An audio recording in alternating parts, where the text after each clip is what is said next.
कड़ी सुरक्षा के बीच बांग्लादेश में मतदान, जमाते इस्लामी, एनसीपी और बीएनपी के बीच मुकाबला।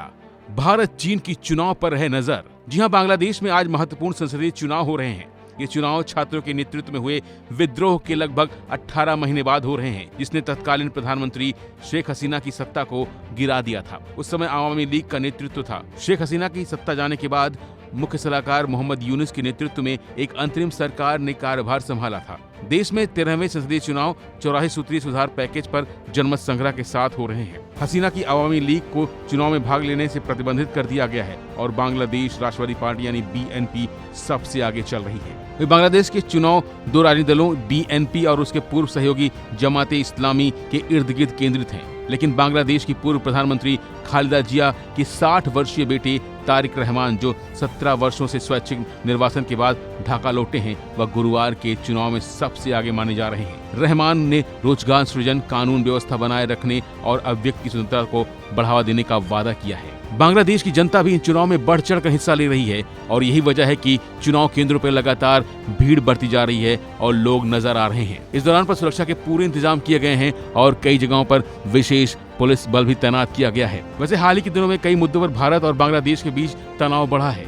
छात्र आंदोलन के बाद शेख हसीना को भारत में शरण देना, अल्पसंख्यकों पर अत्याचार के आरोप, बॉर्डर पर बीएसएफ और बीजीबी के बीच तनाव और सोशल मीडिया पर भड़काऊ प्रचार ने दोनों देशों के संबंधों को प्रभावित किया है। भारत के उत्तर पूर्वी राज्यों के आसपास बांग्लादेश की भू राजनीतिक स्थिति भी दिल्ली के लिए एक संवेदनशील मुद्दा बन गई है। दूसरी ओर पाकिस्तान के साथ संबंधों में सुधार के संकेत मिले हैं। दोनों देशों के बीच हाई लेवल मीटिंग हो चुकी है। कराची और चटगांव के बीच माल ढुलाई फिर से शुरू हो गई है और ढाका कराची के बीच सीधी फ्लाइट भी शुरू हो गई है।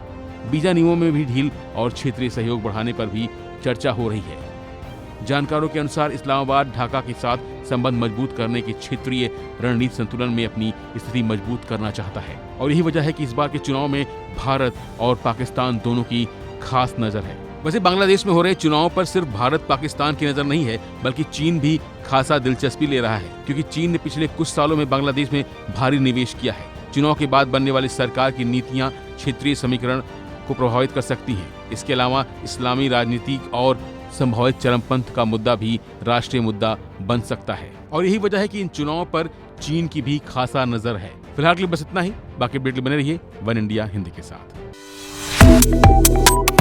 Subscribe to One India and never miss an update. Download the One India app now.